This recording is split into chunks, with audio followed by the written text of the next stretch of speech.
Bayangkan, kamu sedang melewati jalan desa yang gelap gulita. Hanya ada suara jangkrik, angin yang dingin menusuk tulang, dan samar-samar bau tanah basah dari pemakaman yang kamu lewati. Tapi tiba-tiba, langkahmu terhenti. Ada sesuatu yang bergerak di antara nisan. Dan malam itu menjadi malam yang tak pernah bisa kulupakan. Inilah kisah nyata, pengalaman diganggu oleh pocong di pemakaman desa.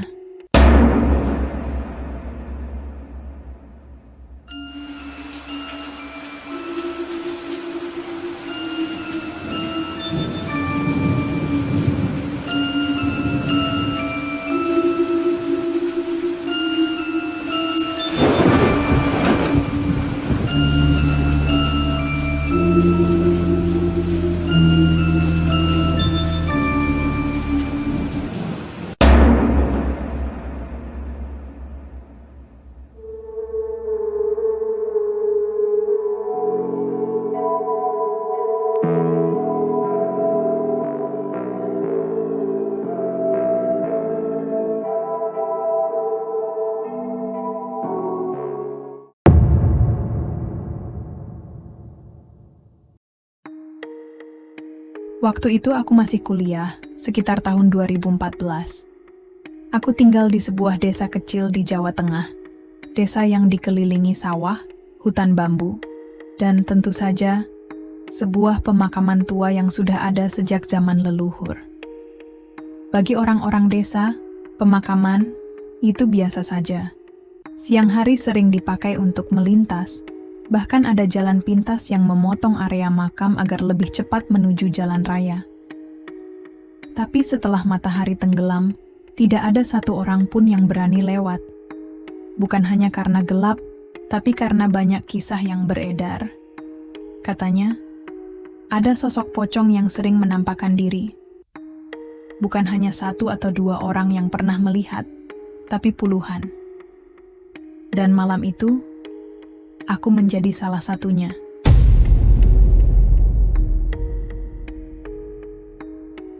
Hari itu aku pulang agak larut setelah mengerjakan tugas kelompok.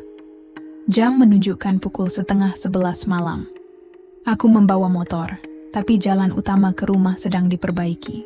Jadi, satu-satunya jalur tercepat adalah lewat jalan kecil di samping makam desa. Awalnya aku ragu. Lampu motorku tidak terlalu terang, dan aku tahu reputasi pemakaman itu.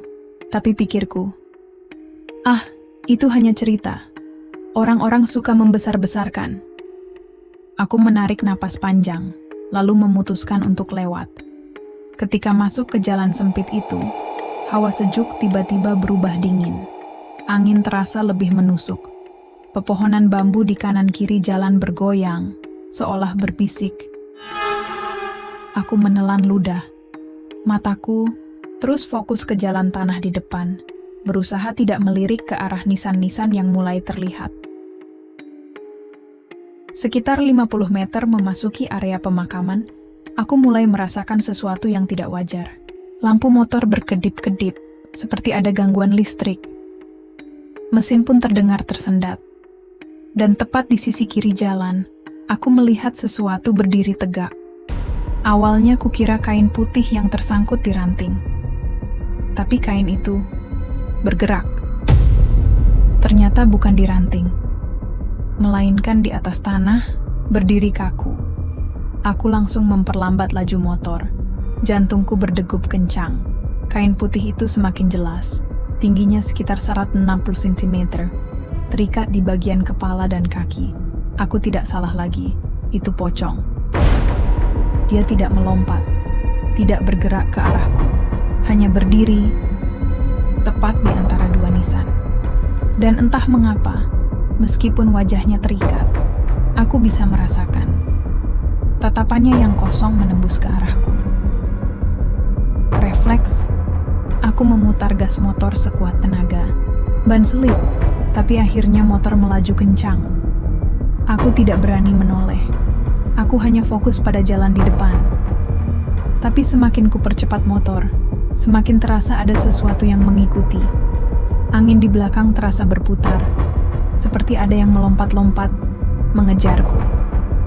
Dan benar saja, dari spion, aku melihat bayangan putih melayang. Semakin dekat, semakin cepat. Aku panik, badanku gemetar. Aku hampir saja kehilangan kendali. Aku berteriak sekuat tenaga, Allahu Akbar.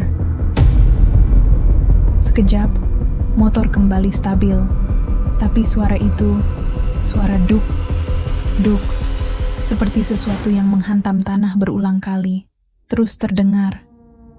Pocong itu masih mengejar. Tepat di tikungan kecil, motor tiba-tiba mati total. Lampu padam, mesin tidak mau menyala. Aku terjebak di tengah-tengah area makam Henning. Sangat hening. Hanya terdengar suara nafasku sendiri yang memburu. Aku mencoba menyalakan motor lagi, tidak berhasil. Dan saat itulah, aku mendengar suara. Duk, duk, duk. Semakin lama semakin dekat. Sampai akhirnya, aku menoleh ke belakang. Dia ada di sana. Pocong itu berdiri hanya beberapa meter dariku. Kain kafannya kotor berlumur tanah.